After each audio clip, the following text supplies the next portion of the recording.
Estamos de volta com o Religário. Hoje eu recebo o Emerson Sena da Silveira, da Universidade Federal de Juiz de Fora, do Programa de Pós-Graduação em Ciência da Religião. Nós estamos conversando sobre o campo religioso brasileiro, um campo em transformação. O telespectador que acompanha o Religário, nesta semana pode participar do sorteio do livro cedido pelo nosso convidado, Espiritualidade e Sagrado no Mundo Cibernético. Entre em contato com a nossa equipe através do e-mail religare@tvhorizonte.com.br.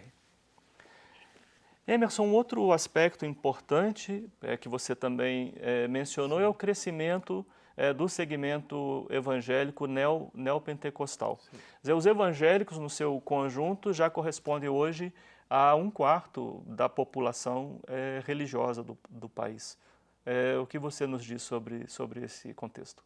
É interessante. Eu sempre me lembro, quando eu abordo esse assunto, de um nome muito importante nessa área, que inclusive é belo horizontino de coração, Pierre Sanchis, né? Professor emérito do FMG. Ele abordava o crescimento dos evangélicos de uma maneira muito interessante. No primeiro momento, eles surgiram como uma espécie de ilhas em meio ao mar católico. Então, a tendência deles era ser refratários, ascéticos, com uma conduta de vida que colocava fronteiras de diferenciação. Eu sou evangélico, vocês são católicos. Né? Eu acredito que sou salvo, vocês ainda precisam ser salvos. Então, havia toda uma espécie de conduta ascética. As Assembleias de Deus, que eram a igreja mais importante, né, dessa primeira configuração. Só que o impacto da cultura brasileira colocou-se de uma forma muito proeminente no campo evangélico. Então você começou a mudar essa postura, e aí é a teoria do Paul Freston, né, das 3 ondas. Né? É uma teoria criticada, mas que dá para entender um pouco quais são as 3 grandes transformações que o mundo evangélico sofreu no Brasil no século XX, né, a partir de 1910, da chegada dos pentecostais. Né? A segunda onda, na década de 50, foi caracterizada pela Igreja das Curas Divinas, as tendas de cura, né? A Igreja do Evangelho Quadrangular, por exemplo. E numa terceira etapa, na década de 70, surgem as neopentecostais, a Igreja Universal do Reino de Deus, por exemplo. O que fica claro quando Pierre Sanchis fala sobre isso é de um progressivo abandono do ethos rigorista, uma flexibilização desse ethos, especialmente naquilo que chama-se conduta visual.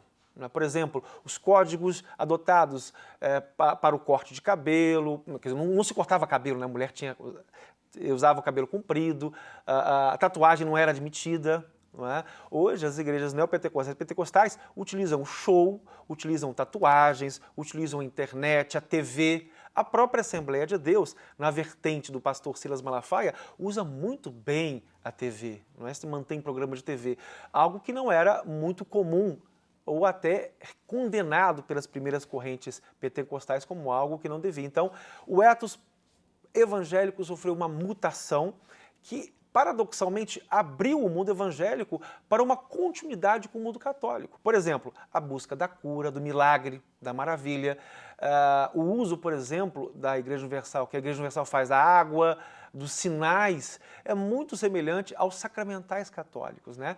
É uma espécie, vou usar uma linguagem antropológica, de magicização. Né? A magia, novamente, reemerge no contexto evangélico com o uso de todo esse instrumental simbólico, bem usado, né, pelos pastores e pelas igrejas evangélicas neopentecostais, e muito bem usados, na verdade. Né? Como categorizar esse movimento que, enfim, está na vertente protestante, evangélica, né, depois daí do neopentecostalismo, entendendo? Acompanhando esse raciocínio.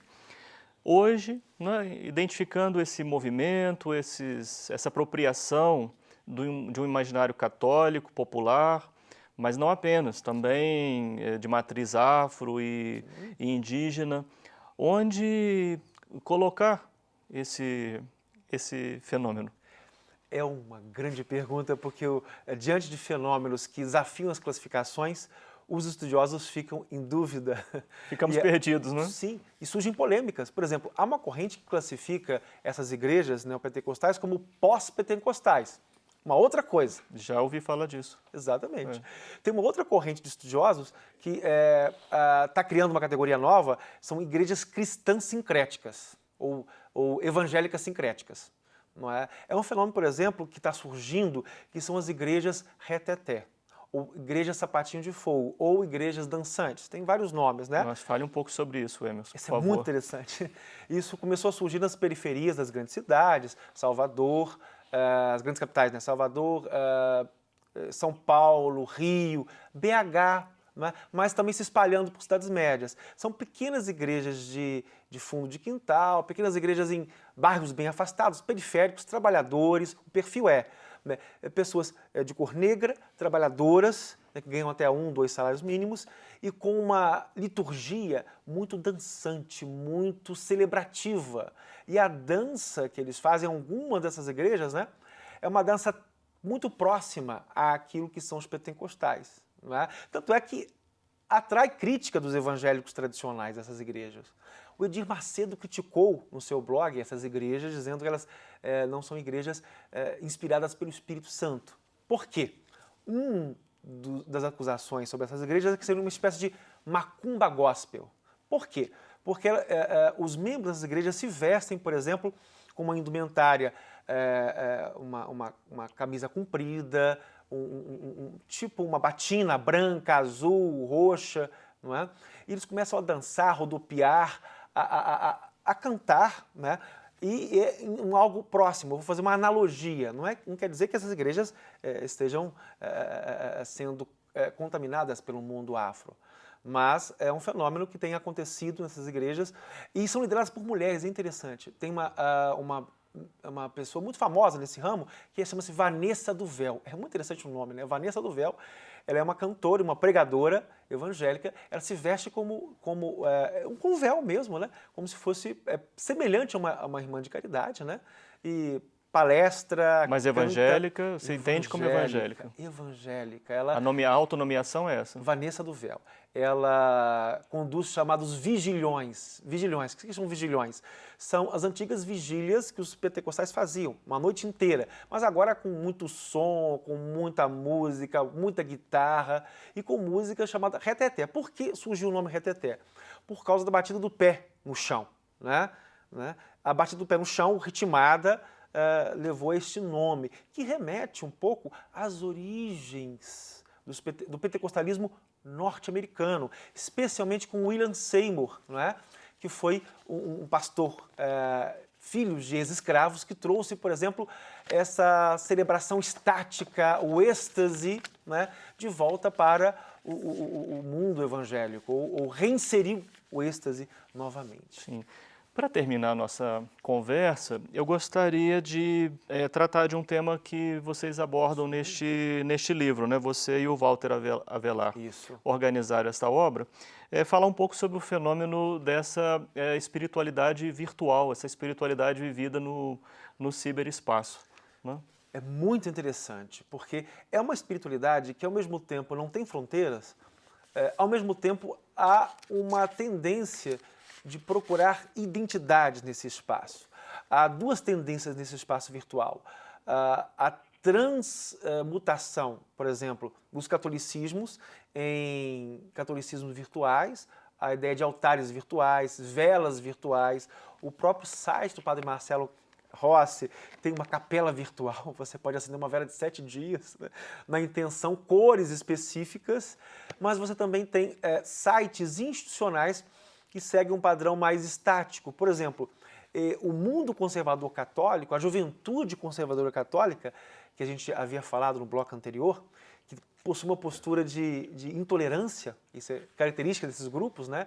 Eles possuem sites muito estáticos, não permitem uma interatividade grande entre os seus internautas, sites que têm um layout, né? um design, né? muito tradicional, remetendo, por exemplo, a catedrais católicas, a uma arte barroca, a um passado que é idealizado hoje como se fosse a chave da identidade católica, né? Como se hoje recorrer a esta visão da tradição fosse essencial para dizer-se católico. Na visão desses jovens, dessas comunidades carismáticas e dessas comunidades conservadoras no mundo virtual, seria isto.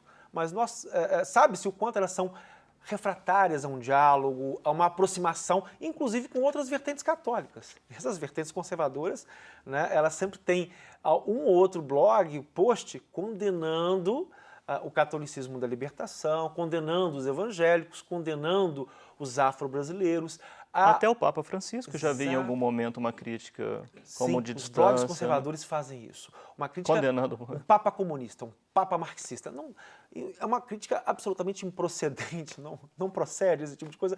Mas na visão desses grupos conservadores há uma evidente comunismo do Papa Francisco. Não é? Aliás, essa história é muito interessante porque, de fato, esses grupos conservadores criam teorias da conspiração e dialogam com setores da direita brasileira, por exemplo. Um dos gurus desses grupos conservadores católicos é Olavo de Carvalho, né? Que é um pensador ultra-radical que tem encantado muitos jovens, inclusive conservadores católicos, que eu pesquisei, né? No primeiro bloco, havia falado sobre isso. Sim. Olha, o telespectador pode participar do sorteio desta obra escrevendo para a nossa equipe, repasso o nosso contato, que é religare@tvhorizonte.com.br. Emerson, agradeço muito a sua participação aqui, obrigado pela gentileza de ter vindo gravar conosco. Muito obrigado, Flávio, muito obrigado pela oportunidade de estar aqui refletindo um pouco com vocês. Obrigado. O Religare é um projeto de extensão do Programa de Pós-Graduação em Ciências da Religião da PUC Minas. Para saber mais sobre nossas atividades, acesse a página www.pucminas.br/ppgcr. O Religare de hoje fica por aqui. Obrigado pela sua companhia, um abraço muito cordial e até a próxima semana com o novo Religare, Conhecimento e Religião.